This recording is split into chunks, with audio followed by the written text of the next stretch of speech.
Here in China, the MPV segment isn't just about transporting your family. Instead, it's become a playground for the rich, for whom these big, luxury people movers have become a status symbol. Today, we're going to be reviewing a vehicle that breathes just that rarefied air, the Voyah Dreamer. But this thing is exciting, not just because it's a big, luxury MPV with either a PHEV or EV powertrain, but because the EV version is going to be sold in Europe starting by the end of this year. Welcome to Wheels Boy, where we cover the newest, coolest, and wildest vehicles from the Chinese car market. Be sure to like, subscribe, and hit the bell.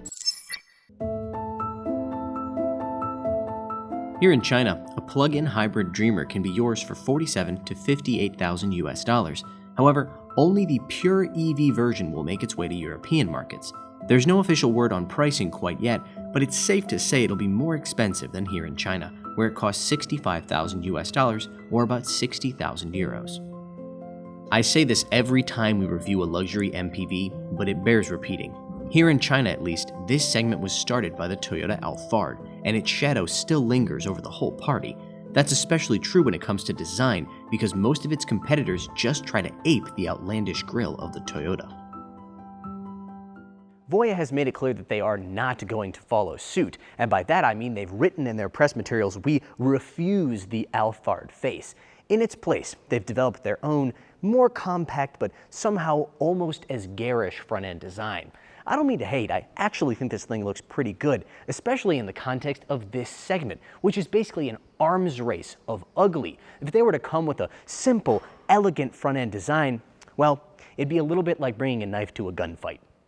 I think the technical term for this thing's size is ginormous. It measures 5.3 meters in length, but interestingly, with the optional air suspension, it can sit very low on the ground, which makes it look a bit sportier than one would expect. Combined with the front end, I think it's probably one of the best looking cars in this whole segment. This high-end model also has these quite nice looking dark chrome 20-inch wheels. The air suspension also means that this thing will lower whenever you open the rear door, making it easier for you to load things and take them out. This rear space is impressively large, larger for example than that of the Denza D9, one of its competitors. With the seats up, 427 liters. That's enough space to put in 8 20-inch carry-on bags. If you were to lay the seats down, like so, and then move the second row all the way forward, you'd have as much as 2,680 liters of space. I regret to inform you that this thing does not have the rising and lowering trick dashboard of the Voyah Free, but it does still have a rather large display area measuring 1.4 meters in length. I say display area and not display because it's split into 3 different screens: your instrument cluster, your center screen, and your entertainment area for the passenger. In between are some pretty big black areas like this and this, though right here, if you look closely, you can see the driver monitoring camera.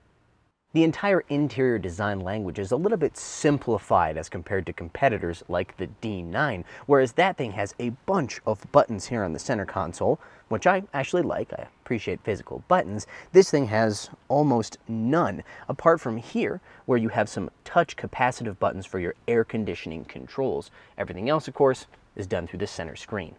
Material quality in here is actually pretty impressive. The seats are a nice real leather. Quite love this kind of camel brown color that they've got going on. Very simple, very classic. The doors have plenty of soft touch material on them. Physical buttons for your windows, which I've just manipulated right there on accident. Overall, it feels like a premium vehicle, and it should for the price that they're asking. One area with some pretty impressive material quality is this ultra suede headliner that's available on higher trim level cars like this one. It reminds me quite a bit of the one on the Zeekr 009 MPV, which I quite liked. Same here, very soft, very thick, and I'm guessing it's going to help quite a bit with NVH, though we're only going to find out once we get it on the road. Now it's time for the most important part of any luxury MPV review, the second row. Hit our automatic doors again. This thing, like most of the cars in this segment, has a ridiculous level of features. Let's start with this seat. It has crazy adjustability, including an extended leg support here. It's also got lower back support, adjustable in 2 different directions, in and out, up and down, as well as forward and aft. And then, of course, you can lay yourself very, very flat as well. Not only that, in this trim level, it also has massage, cooling, and heating features. Ready to get some work done? No problem. Hit that button and fold out your little work table here. Feels very solid, and just for the record, there's one for this passenger as well. These seats, well, I spent about an hour in them earlier, driving through mountain roads, mind you, and I found them to be quite comfortable. By the time I got out of the car, I felt pretty refreshed. Not always true for Chinese cars that I've driven in. The seats tend to be very soft, but not especially supportive. Thankfully, that's not the case with this one. One other reason I was able to be refreshed when I got out of the car was I was able to adjust my air conditioning to my heart's content. That's done up here using this touch screen panel. Would I personally prefer a physical button? I would, but it works well enough. Not only can you control your air conditioning through this, you can also control the overhead sunroof, like touch of a button, just like that. One thing you will notice that is missing here in the second row versus competitors like the D9 is a screen. There's no screens here on the armrest for controlling your seats. Those are done by the buttons that I showed you before. The air conditioning is controlled up there, and there's no way to control media. Well, there is actually a way to control media, and it's clever, if not maybe as easy to use as a screen. The center screen up there has an option you can hit where it will produce a QR code. You use your phone to scan that, specifically the WeChat app that's very, very commonly used here in China, and then that will allow you to remotely control pretty much every function inside of the car from back here in the back seat. Second row seats, heating and cooling, and the movement of the seat, even the scent that is available inside of the car, opening and closing this, the air conditioning. Honestly, it's not as convenient as having a screen here, but at least there is a way for you to remotely control everything without having to ask the driver, hey, can you turn down the AC for me? There's no lack of storage back here in the second row. If we take a look here on the back of the center console, you can see that we've got this fold open cup holder. Underneath that, you've got your USB ports, a Type A, a Type C, and another power outlet right there. Underneath, you've got a pull-out drawer where you could fit quite a bit of stuff. Cup holders, in addition to the ones here, you've got ones on the door. I would have liked to have seen kind of a fold-out one here that's a little bit easier to use, but, you know, nothing's going to be perfect. And finally, right there, you have a little area for putting your phone. The Dreamer is available with either an 8 or 10 speaker sound system. Those 10 speaker units are actually Dynaudio branded. Now, that's not a laughable number of speakers. It's definitely good enough to hear the music, but it does fall short of the 14 that are available in the D9 from Denza. The third row in the Dreamer is honestly one of the most comfortable I've ever experienced in a big MPV, starting with the fact that you have a really huge amount of headroom. You also have very decent legroom for a third row, and each passenger, right and left side, have their own individual USB charging port behind this little panel here. Finally, you also have electronically folding third row. Now that's accomplished by hitting a button either on the right side here or the left. If I hit the button here, you'll be able to see that lays down that row like this. Now, this button could easily be reached by opening the second door row and just kind of sticking your hand in like that. Would you like to buy this big, beautiful purple MPV or any other Chinese car? Be sure to reach out to us via email at sales@wheelsboy.cn. We can connect you with a reliable exporter of Chinese vehicles.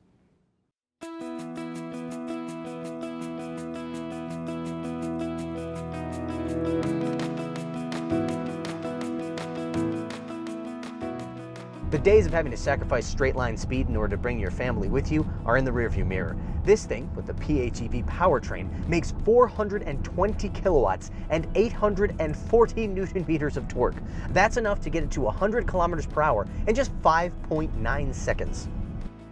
While the pure EV uses a similar dual-motor powertrain, without the extra power of the 1.5-liter engine up front, it makes a slightly less impressive 320 kilowatts and 650 newton meters of torque. Even so, it manages the same 5.9-second sprint to 100 kilometers per hour. The pure electric range on this PHEV ain't bad either, 236 kilometers on the CLTC cycle. The combined range, that's the gas plus the electric range, is over 1,200 kilometers on the same cycle. Meanwhile, the all-electric Dreamer squeezes 650 kilometers out of a 109 kilowatt-hour lithium-ion battery pack. Apart from the drivetrain, the driving experience of this car versus the EV really isn't very different. They both have the available air suspension, which is super soft. Now, that's a great thing on an MPV like this, and indeed, this thing absorbs bumps like almost nothing else. But we have been driving it here in beautiful Yunnan, where we're on essentially mountain roads on the coast. It doesn't really fit in here. This is not its home turf. Body roll is very apparent, but this does feel like a car I could sit in and drive on a highway all day long. One big reason for that is the fact that the NVH levels are kept really well under control, even at highway speeds. I'm sure the Ultra Suede headliner helps with that, as I thought it would, but however they do it, it's really, really quiet in here. Driving that full 1,200 plus kilometers ought to be pretty relaxing, not just because of the NVH, but also because this thing has a level 2.5 driver assistance system. That means things like a lane keep assist, automatic lane centering, and automatic lane changes.